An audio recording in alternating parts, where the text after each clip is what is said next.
강단에 항상 올라설 때마다 다짐을 하는 것이 있습니다. 이번에는 눈물을 절대 흘리지 말아야지 라는 다짐을 합니다.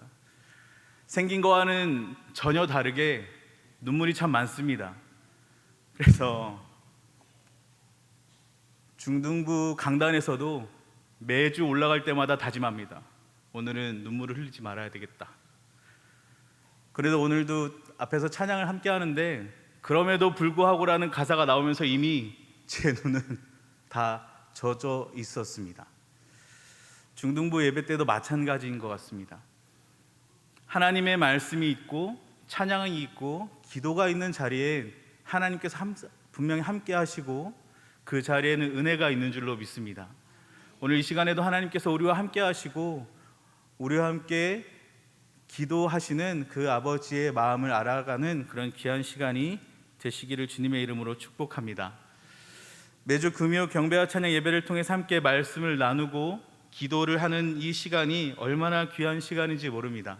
함께 모여서 예배하고 또 복된 공동체로 모이 계신 하나님께 다시 한번 감사합니다.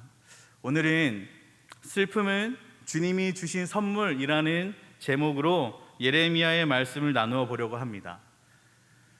슬픔이 무엇일까? 슬픔이 무엇이길래 주님이 주신 선물이라는 표현을 우리는 이야기하고 있는 것일까? 폴 에크만이라고 하는 감정 심리학자는 전 세계 문화권에서 공통적으로 나타나는 보편적인 기본 감정에 대해서 이야기하고 있습니다. 그의 연구는 얼굴 표정 그리고 생리적 반응, 문화 상호 간의 실험을 통해 정립되어진 감정 이론의 기초라고 할 수 있습니다. 폴 에크만의 기본 6대 감정에는 이러한 감정들이 있습니다. 기쁨, 슬픔, 분노, 두려움, 놀람, 그리고 혐오가 그것입니다.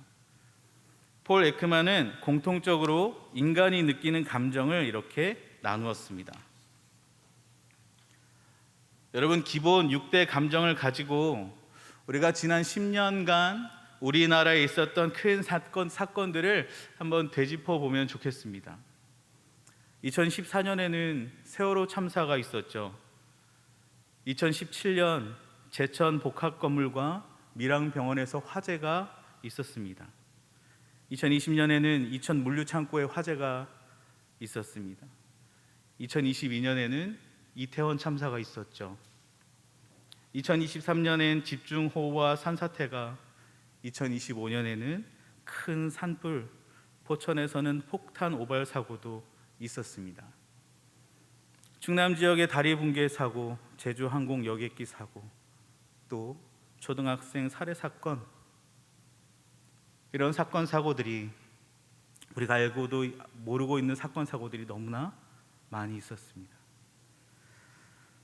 여러분, 이런 사건들을 보면서 우리는 어떤 감정을 가질 수 있을까요? 우리는 이 시간 위의 사건들을 보면서 정치적으로 편을 나누거나 어느 쪽을 더 지지해야 하는지에 대해서 이야기를 나누자는 것이 아닙니다. 다만 우리는 하나님을 믿는 사람들로서 우리가 발을 딛고 살아가는 우리의 터전에서 일어나는 일들에 대해 우리는 어떤 마음을 가져야 할까 함께 고민해 보자는 것입니다. 여러분의 사건들을 생각해 볼 때 우리는 어떤 감정을 가지게 될까요? 충격, 공포, 분노도 있을 것입니다. 불신, 무력감, 허탈함, 정의를 요구하는 마음도 우리에게 있을 것입니다. 혐오, 집단적인 피로감이 있을 것이고요. 연대 행동에 대한 의지가 생기기도 합니다. 그런데 그 많은 감정들에도 불구하고 한국의 유명한 리서치 조사기관에서 따른 이 평균 70% 이상의 사람들이 공통으로 갖는 감정은 바로 슬픔이라는 것입니다. 슬픔이라는 것은 마음이 아프고 괴로운 감정을 의미합니다. 상실에 대한 정서적 반응이라고도 하고, 사랑과 상실이 만나는 자리에서 생겨나는 마음의 통증이라고도 표현합니다. 위의 사건들을 보면 슬픈 감정을 갖는 것은 당연한 일입니다. 그러나 중요한 것은 우리가 갖는 슬픈 감정의 끝이 어디인가가 중요해요. 많은 사람들에게 이 슬픔의 끝은 절망입니다. 그리고 세상을 향한, 자신을 향한 비관입니다. 슬픈 마음은 우리를 끝없는 고통 속으로 몰아넣는다고 생각합니다. 하나님을 믿으며 살아가는 사람들에게는 어떻습니까?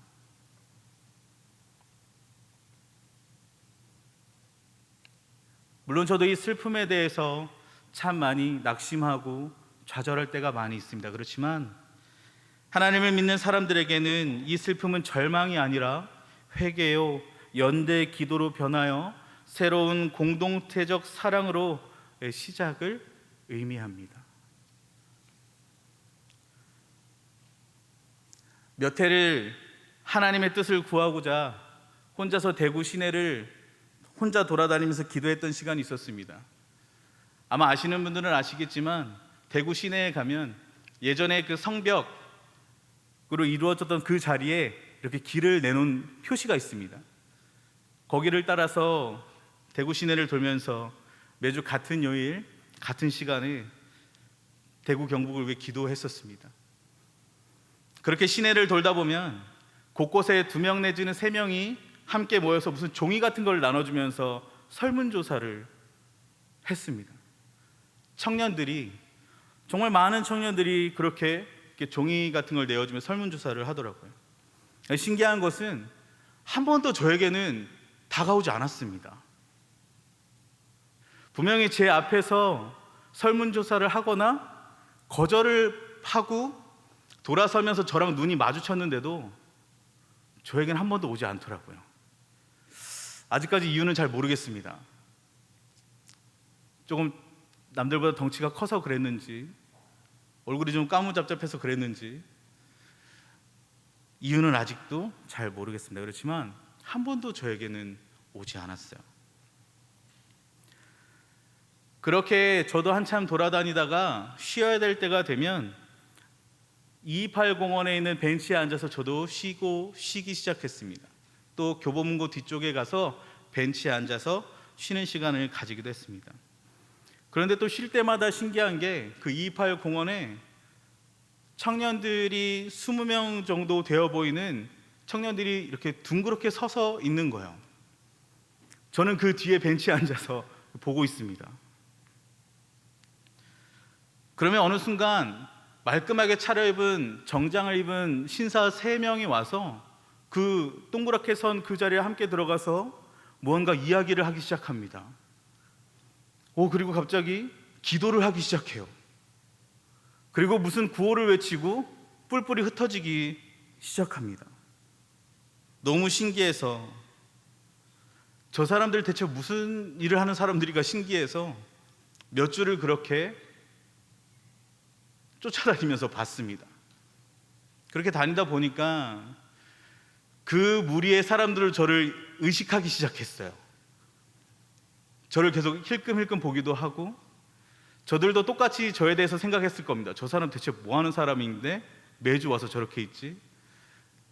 그렇게 몇 주간의 시선이 오고 가는 가운데 그들이 신천지 청년이라는 것을 알게 되었습니다. 신천지 친구들이 그 시간에 공교롭게 저와 같이, 그들은 포섭 활동을 하고 있었고 저는 기도를 하고 있었고, 서로 어떤 사람인지 모르는데 계속 보이니까 서로 의식하고 있고, 그런 상황이 몇 주간 계속되었습니다. 처음에 그 친구들을 볼 때 이런 생각이 들었습니다. 저건 잘못된 것이지, 저렇게 하면 안 되지. 저거는 잘못된 교리를 가르치는 것이지, 저거는 분명히 잘못된 일이지라는 생각을 했었습니다. 그리고 그들이 빨리 잘못을 깨닫고 진정한 예수 그리스도의 복음을 알아가면 좋겠다고 생각했습니다. 근데 그렇게 시간이 한참 흘러서 저의 마음에도 정죄하고 비난하는 마음보다 슬픔의 마음이 더 커지기 시작했습니다.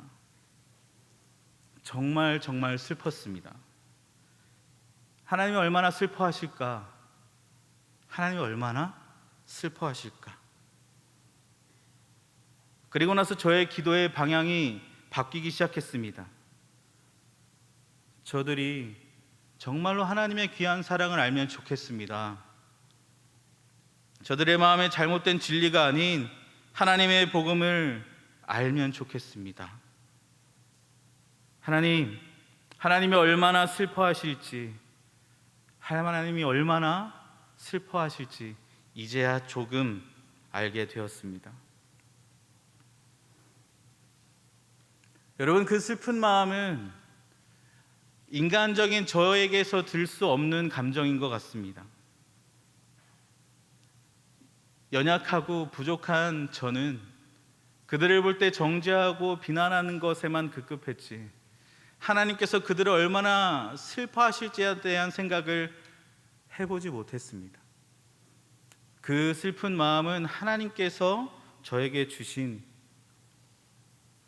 눈물과 함께 주신 마음인 걸 알게 되었습니다. 저만 그런 감정을 갖고 있는 것일까요?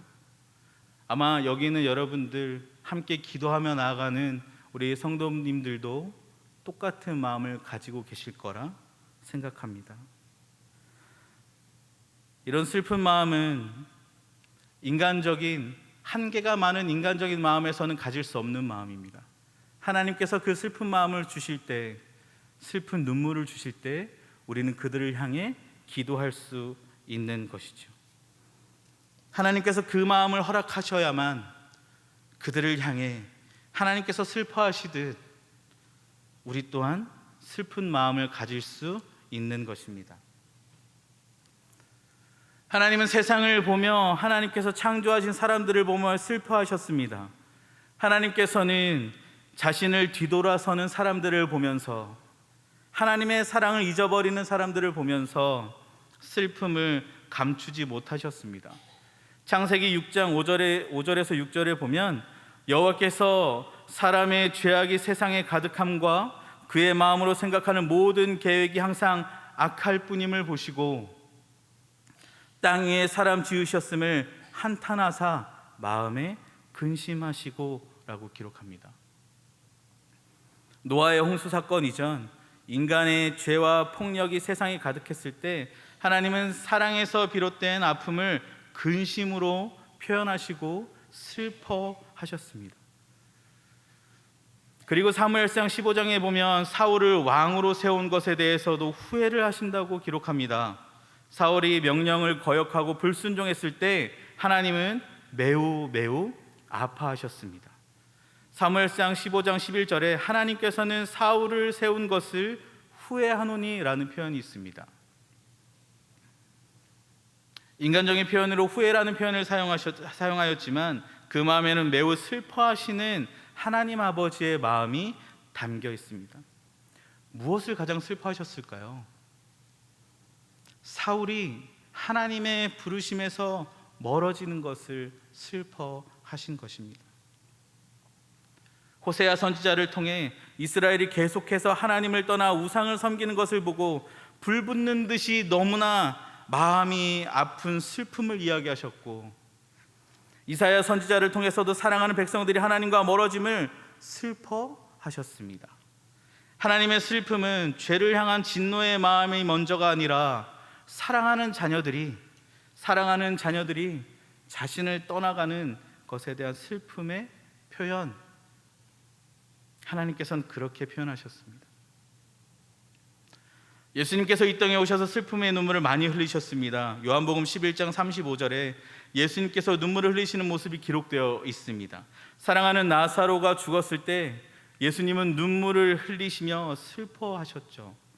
죽음을 바라본 가족들과 죽음이라는 상실 앞에서 주님은 함께 공감하며 슬퍼하신 것입니다. 예수님은 예루살렘을 보시면서도 슬픔에 우셨습니다. 누가복음 19장 41절에 가까이 오사 성을 보고 우시며 라고 기록되어 있습니다. 예루살렘 성에 입성하시며 백성들은 환호했지만 예수님은 그 도시에서 일어날 사건, 불신앙으로 멸망할 사건에 대해서 슬퍼하신 것입니다. 예수님은 가난하고 힘이 없는 자들을 향해 사랑의 손길로 보듬어 주시기도 했지만, 하나님을 모르고 살아가는 사람들, 하나님을 믿지 못하는 사람들, 하나님을 불신하는 이들, 하나님과 등을 돌린 채 살아가는 이들을 향해 하나님의 나라를 선포하시며 다시 하나님께 돌아오기를 바라셨습니다. 그들을 향한 애통의 마음, 슬픔의 마음을 가지고 이 땅의 사람들과 함께 하셨습니다. 하나님의 슬픔의 시작은 사람들이 죄를 지은 것에 대한 정죄의 마음에서의 시작이 아니라 다시 돌아오길 바라시며 그들을 슬픔의 눈으로 바라보시는 마음에서 시작하는 것입니다. 그리고 그 슬픔의 마음을 하나님께서는 하나님의 사람들에게 부어 주시기 시작하십니다. 오늘 본문 예레미야 선지자에 대한 이야기입니다. 예레미야 선지자를 통해 하나님께서 부어주시는 슬픔의 마음에 대한 하나님 아버지의 말씀입니다. 우리가 잘 알고 있듯이 예레미야는 남유다의 마지막 선지자였습니다. 당시 활동하던 시대는 BC 626년에서 586년경 예루살렘이 바벨론에게 멸망하던 시대입니다. 나라는 부패했고 백성들은 하나님을 떠나 우상을 숭배하기 시작했습니다. 당시 지도자들은 진리를 외면해 버렸습니다. 그리고 형식적인 제사만 드리고 있던 상황입니다. 그런 상황에 하나님은 예레미야를 부르십니다.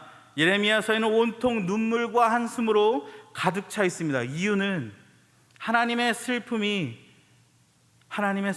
마음이 예레미야에게 동일하게 품게 되었기 때문입니다. 오늘 본문이 속한 예레미야 8장은 유다의 완고함에 대한 이야기입니다. 하나님의 심판 선언이 이어지는 장면입니다. 백성들은 하나님을 버리고 우상을 섬겼으며 거짓 선지자들은 11절에 기록하듯이 평강하다, 평강하다라고 외치고 있습니다. 그러나 이미 그곳은 하나님의 평강이 없는 시대였어요. 그러나 거짓 선지자들은 평강하다고 외치고 있는 것입니다. 예레미야는 그 상황에 슬픔의 마음을 안고 절규하고 애통하는 마음을 고스란히 나타냅니다. 18절입니다. 슬프다 나의 근심이야, 어떻게 위로를 받을 수 있을까? 내 마음이 병들었도다. 예레미야 선지자는 이야기합니다. 예레미야는 하나님의 심판을 이야기하던 사람이에요. 하나님의 말씀을 전하는 선지자였습니다. 이미 하나님께서 심판을 하시겠다는 마음을 예레미야에게 부어주신 하나님의 말씀을 전하는 선지자입니다. 그런데 심판이 가까우니까 예레미야도 고통스러워서 견딜 수가 없는 것이에요. 너무너무 힘들어하고 있습니다. 백성들이 우상을 숭배하는 죄를 지었으니 당연히 벌을 받아야 하는데, 그런데 마음이 너무 아파요. 슬퍼합니다. 너무 슬퍼서 나의 마음이 병들었다고 표현합니다. 근심 때문에 너무너무 슬퍼합니다. 하나님의 마음과 예언자의 마음이 일치하는 장면이죠. 하나님은 이 백성들을 보며 너무너무 슬퍼하신 것입니다. 19절에 이렇게 기록되어 있습니다. 딸내 백성이 심히 먼 땅에서 부르짖는 소리로다. 여호와께서 시온에 계시지 아니한가? 그의 왕이 그 가운데 계시지 아니한가? 그들이 어찌하여 그 조각한 신상과 이방의 헛된 것들로 나를 경노하게 하였는고 하시니. 딸내 백성은 하나님의 백성들을 향해 부르는 애칭입니다. 하나님의 백성들을 애정어린 마음으로 부르는 호칭입니다. 먼 땅에서 부르짖는 소리가 들립니다. 가련한 나의 백성들이 울부짖는 소리가 들려옵니다. 백성들은 탄식하죠. 여호와 하나님께서 함께 하시지 않는가? 시온에 계시지 않는가? 그 안에 계시지 않는가? 그러나 하나님께서 반문하십니다. 그래 어쩌자고, 대체 어쩌자고 조각한 신상과 헛된 우상을 남의 나라에서 들여다가 나를 노하게 하였느냐? 하나님은 애통하며 슬퍼하며 나의 백성들이 울부짖는 소리에 나의 딸 같은 백성들이 탄식하는 소리에 마음을 찢는 고통의 슬픈 마음을 예레미야를 통해서 전달하십니다. 그래, 어쩌자고? 대체 어쩌자고?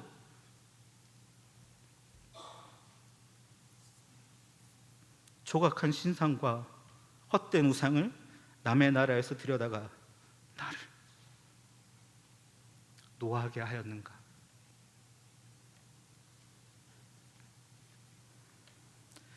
20절에는 이렇게 기록되어 있습니다. 추수할 때가 지나고 여름이 다하였으나 우리는 구원을 얻지 못한다 하는도다. 고대 이스라엘의 추수와 여름은 생존을 위한 마지막 수확기라고 합니다. 그러니 추수의 때가 여름의 때가 지나갔다는 이야기, 기회가 이미 다 지나갔다는 이야기입니다. 회개하지 못한 백성들의 안타까운 상황입니다. 이미 하나님께로 돌아갈 수 있는 기회가 모두 상실되었음을 의미합니다. 그리고 21절에서 하나님께서는 하나님의 마음을 예레미야를 통해 나타내십니다. 딸, 내 백성이 상하였으므로 나도 상하여 슬퍼하며 놀라움에 잡혔도다. 하나님도 나의 백성이, 나의 딸이 채찍을 맞아 상하였기 때문에 하나님의 마음에서 상처를 입으셨다고 이야기합니다. 슬픔과 공포가 사로잡는다고 말씀하십니다. 하나님의 백성이 고통받는 것을 보니 하나님도 놀라시며 마음을 찢으신다는 것입니다. 이것이 아버지의 마음입니다. 내 백성이 우상을 섬기는 잘못을 저질렀지만 아버지의 마음으로 내 백성이 고통받고 있는 것에 이 찢겨지는 마음을 어떻게 하지 못하는 아버지의 비통한 심정입니다. 그리고 마지막 22절에서 하나님의 애통함은 슬픔으로 치닫습니다. 길라앗에는 유황이 있지 아니한가? 그곳에는 의사가 있지 아니한가? 딸 내 백성이 치료를 받지 못하면 어찌 됨인고? 길라앗의 유황은 유명한 치유용 향료였습니다. 상처와 병을 낫게 하는 데 쓰였다고 합니다. 길라앗에는 유황이 있는데, 의사도 있는데, 대체 왜 내 백성들은, 나의 딸들은 치유할 방법이 없단 말인가? 대체 왜? 나의 백성의 병이 낫지 않는다는 말인가? 여러분, 하나님의 백성들은 하나님의 말씀을 거부했습니다. 끝까지 치료받지 못했습니다. 하나님께로 돌아오기만 하면, 하나님께로 돌아오면 치유되는데 끝내 백성들은 하나님께로 돌아오지 못했습니다. 하나님은 끝내 슬픈 마음으로 백성들을 바라볼 수밖에 없었습니다. 여러분, 예레미야가 눈물로 하나님께 부르짖던 그때처럼 어떤 사람도 이해할 수 없는 깊은 슬픔의 자리에서 하나님께 매달렸던 한 여인이 있습니다. 그녀의 이름은 헬렌 로즈비어. 영국에서 의사로 일하다가 하나님의 부르심을 따라 아프리카 콩고로 간 의료 선교사였습니다. 그녀는 콩고 깊은 밀림 지역에서 아픈 사람들을 치료하고 병원을 세우고 학교를 운영하며 복음을 전했습니다. 사람들은 그를 하얀 의사 엄마라고 불렀습니다. 하지만 1964년 콩고 내전이 일어났죠. 혼란 속에서 그녀가 세운 병원은 불타고 그녀는 반군에게 납치되어 폭행과 감금을 당하는 끔찍한 고통을 겪게 됩니다. 그녀는 그 어둠 속에서 하나님께 이렇게 기도했습니다. 하나님, 왜 이런 일이 제게 일어납니까? 하나님, 대체 왜 이런 일이 제게 일어납니까? 저는 주님을 위해 여기 왔는데 왜 이런 고통을 허락하십니까? 그 기도에는 분노, 혼란, 배신감, 그리고 끝없는 슬픔이 섞여 있었습니다. 그녀는 하나님께서 자기를 버리셨다고 느꼈다고 합니다. 예레미야가 여호와께서 시온에 계시지 아니한가 외쳤던 것처럼 그녀도 하나님께서 자기를 버렸다고 생각했다고 합니다. 그리고 하나님께서 부드러운 음성으로 들려주셨습니다. 내 할렘, 내 아들 예수도 고통을 통해 사랑을 보여주었단다. 너도 지금 그 길을 걷고 있다. 순간 고통이 버림이 아니라 사랑의 통로임을 헬렌은 알게 되었다고 합니다. 그리고 다시 무너진 병원을 재건하고 생애 마지막까지 선교의 길을 걸었다고 합니다. 오늘 설교의 제목을 슬픔은 주님이 주신 선물이라는 제목을 주님께서 감동으로 주셔서 정해보았습니다. 지금까지 계속 너무나 슬퍼하신 하나님의 말씀을 나누었습니다. 그런데 하나님께서도 슬픈 마음만 가지시고 우상을 섬긴 백성들을 심판하셨다면 우리의 신앙은 어쩌면 길을 헤매게 될지도 모르겠습니다. 그러나 우리 하나님은 슬픔을 선물로 주실 때 예수 그리스도의 십자가 사랑으로 그 선물이 진짜 선물이었음을 우리에게 분명하게 알려주셨습니다. 하나님 아버지의 진짜 마음은 사랑입니다. 다시 나의 백성들이 돌아오기를 바라는 아버지의 마음, 다시 주님 품으로 그 넓은 품으로 돌아오기를 바라시는 아버지의 마음, 그래서 하나님의 아들 예수님은 이 땅에 오셔서 모진 고통 속에 십자가 죽음으로 끝난 것이 아니라 다시 부활하셔서 승리하신 예수 그리스도, 예수님은 우리에게 그 사랑의 십자가 죽음에서 슬픔으로 끝나는 것이 아니라 다시 부활하셔서 승리하셔서 우리에게 다시 주님 품으로 돌아올 수 있는 길을 여신 것, 하나님의 사랑의 슬픔이 아니라 분명 은혜임을 확증하셨습니다. 우리에게, 저와 여기 계신 대구치교회 모든 성도분들에게 온 열방의 하나님을 믿으며 하루하루 주님을 찬양하는 하나님의 귀한 슬픔을 선물로 주신 것입니다.